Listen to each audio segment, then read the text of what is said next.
You are about to see something special. Some of these traditional Japanese houses last for hundreds of years, sometimes without using a single nail. Wait till you see what's coming up.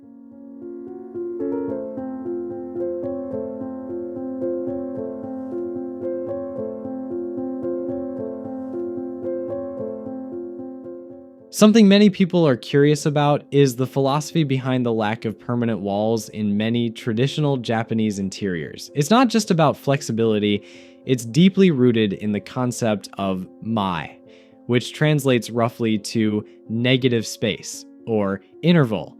This isn't emptiness to be filled, but rather a deliberate space for thought, reflection, and appreciation of what is there. It allows the mind to clear and find a sense of calm amidst daily life.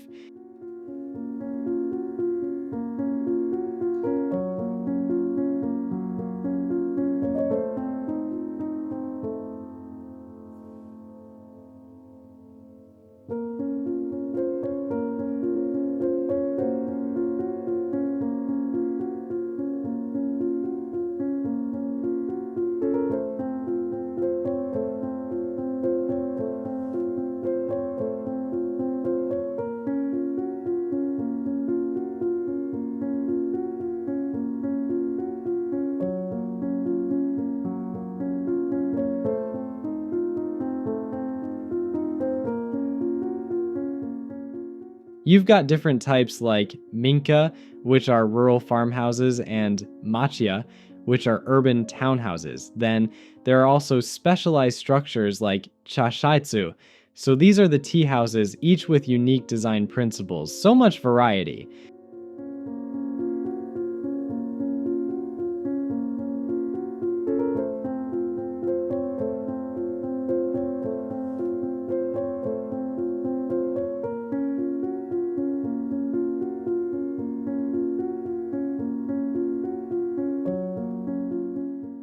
A powerful living hack deeply embedded in traditional Japanese houses is the concept of multifunctional rooms. Unlike Western homes where rooms typically have one fixed purpose, like in Japan, walls can be a dining room by day, a living room for entertaining in the afternoon, and then, with the simple unrolling of futons, it transforms into a bedroom at night.